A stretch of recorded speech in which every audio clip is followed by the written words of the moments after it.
Добро, моите колеги, прилично опширно зборуваа за политичкиот притисок врз медиумите, кој што тенденција не само во Македонија, него на целиот регион, па ако сакате и во најразвиените демократски земји тоа се случува.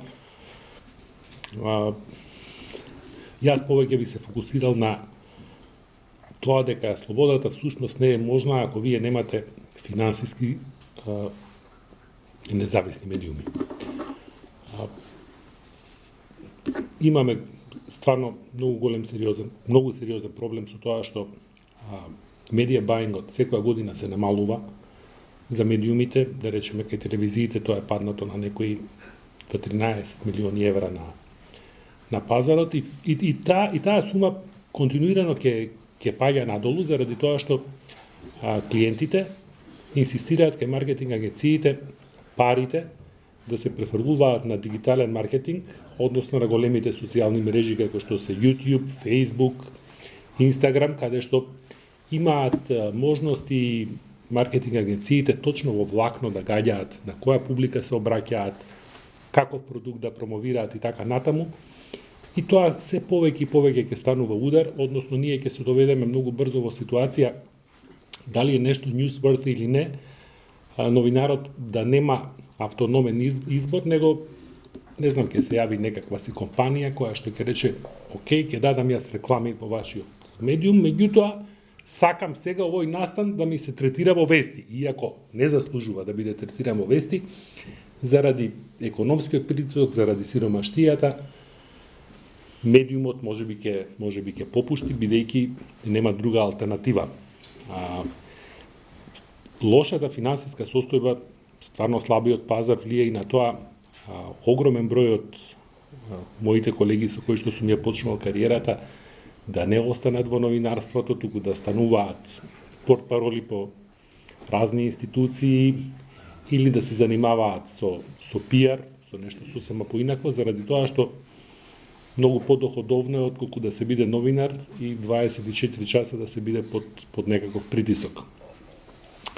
Значи, јас на тоа најмногу ги кажал дека не може да се биде слободен доколку не сте вие финансиски слободни. Што се однесува до проблемот кој што го начна Младен, а тоа е дека имаме стварно многу ниско ниво на дебата која што се води, на ниво на дисквалификации, напади ад хоминем, омаловажувања, па дури и говор на омраза. Не само во институциите каде што се водат такви дискусии, туку уште повеќе и на социјалните мрежи кои што станаа стварно еден двигател на говор на омраза. Се извинувам.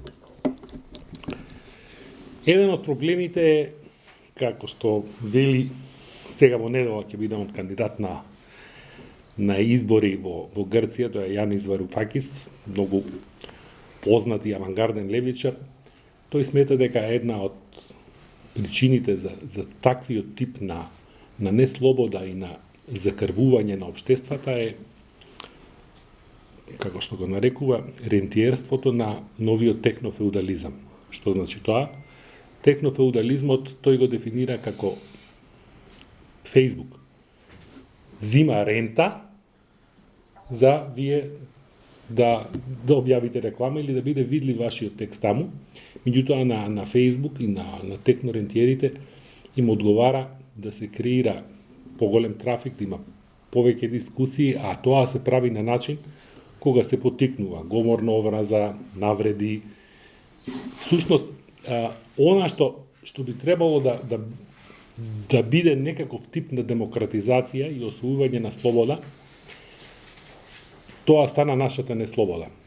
Стварно е абсурдно, меѓутоа, кога се појави интернетот, на сите нас ни беше достапно да отвориме блог, да кажеме што имаме, се појави граѓанско новинарство, се појави едни неслутени слободи, бидејќи во времињата кога јас почнував со новинарството, имаше 5-6 камери, 5-6 сниматели и 2-3 луѓе кои што решава што може да се сними и што може да се пушти во етер, што не.